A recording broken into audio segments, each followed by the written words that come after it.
जिस प्रकार कमल के पत्ते को जल स्पर्श नहीं करता, उसी प्रकार जो मनुष्य श्री गीता का ध्यान करता है उसे महापापादि पाप कभी स्पर्श नहीं करते।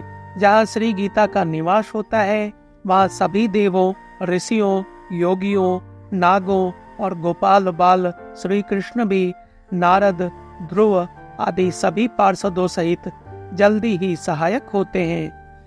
जो मनुष्य भक्ति युक्त होकर नित्य एक अध्याय का भी पाठ करता है वह रुद्र लोक को प्राप्त होता है और वहाँ शिव जी का गण बनकर चिरकाल तक निवास करता है। गीता के पाठ में लगे हुए मनुष्य की अगर मृत्यु होती है तो वह पशु आदि की अधम योनि में न जाकर पुनः मनुष्य जन्म पाता है। आज दिवाली के शुभ अवसर पर सबको हार्दिक बधाई। आज जरा ठहर कर यह सोचने का प्रयास कर रहा हूँ कि YouTube पर हजारों ज्ञानी अच्छे माइक और विजुअल लगाकर गीता ज्ञानी बने फिर रहे हैं, मगर क्या उनसे हमें कुछ फायदा भी है या हम खामखा ही अपना THE यानी टाइम, हेल्थ और आई बर्बाद करने पर तुले हैं। आइए शास्त्रों से ही सुनते हैं श्रीमद् भागवत गीता का महात्म्य क्या है।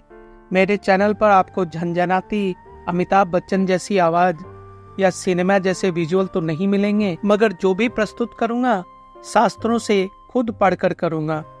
खुद का ज्ञान बांटकर आपका समय बर्बाद नहीं करूंगा। तो चलिए गीता का महात्म्य शास्त्रों के हिसाब से सुनते हैं। वीडियो को लाइक और शेयर तथा चैनल को सब्सक्राइब करने और करवाने से मेरा उत्साह वर्धन होगा।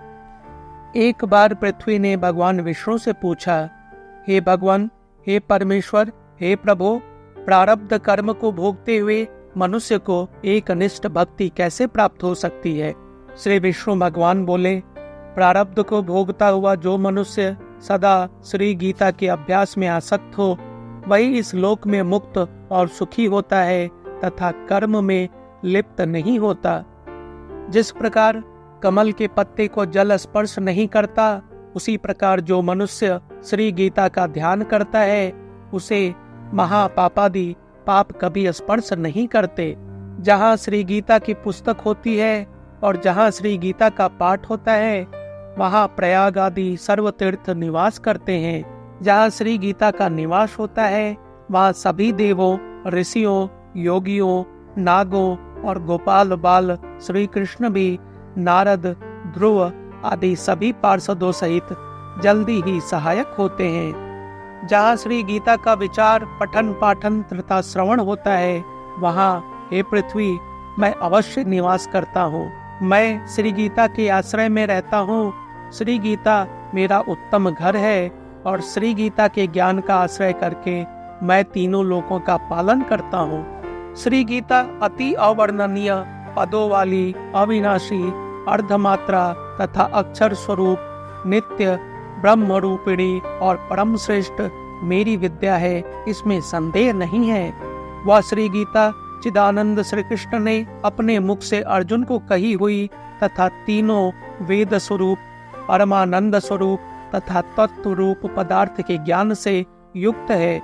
जो मनुष्य स्थिर मन वाला होकर नित्य श्री गीता के 18 अध्यायों का जप पाठ करता है वह ज्ञानस्थ सिद्धि को प्राप्त होता है और फिर परम पद को पाता है।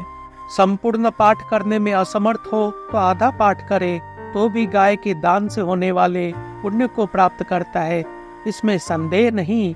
तीसरे भाग का पाठ करे तो गंगा स्नान का फल प्राप्त करता है और छठवें भाग का पाठ करे तो सोम यज्ञ का फल पाता है। जो मनुष्य भक्ति युक्त होकर नित्य एक अध्याय का भी पाठ करता है वह रुद्र लोक को प्राप्त होता है और वहाँ शिव जी का गण बनकर चिरकाल तक निवास करता है।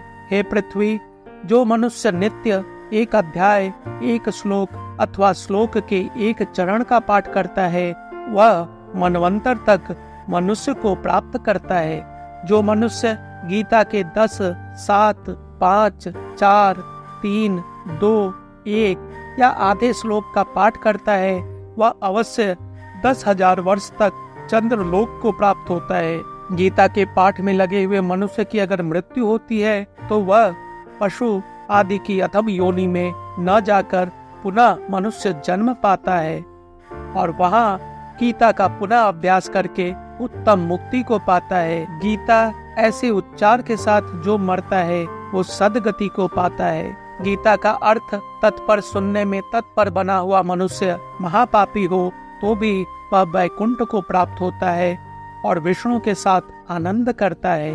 अनेक कर्म करके नित्य श्री गीता के अर्थ का जो विचार करता है उसे जीवन मुक्त जानो। मृत्यु के बाद वह परम पद को पाता है। गीता का आश्रय करके जनक आदि कई राजा पाप रहित होकर लोक में यशस्वी बने हैं और परम पद को प्राप्त हुए हैं। श्री गीता का पाठ करके जो महात्म्य का पाठ नहीं करता है उसका पाठ निष्फल होता है और ऐसे पाठ को श्रम रूप कहा है। इस महात्म्य सहित श्री गीता का जो अभ्यास करता है वह उसका फल पाता है और दुर्लभ गति को प्राप्त होता है। सूत जी बोले, गीता का यह सनातन महात्म्य मैंने कहा। गीता पाठ के अंत में जो इसका पाठ करता है वह उपर्युक्त फल प्राप्त करता है।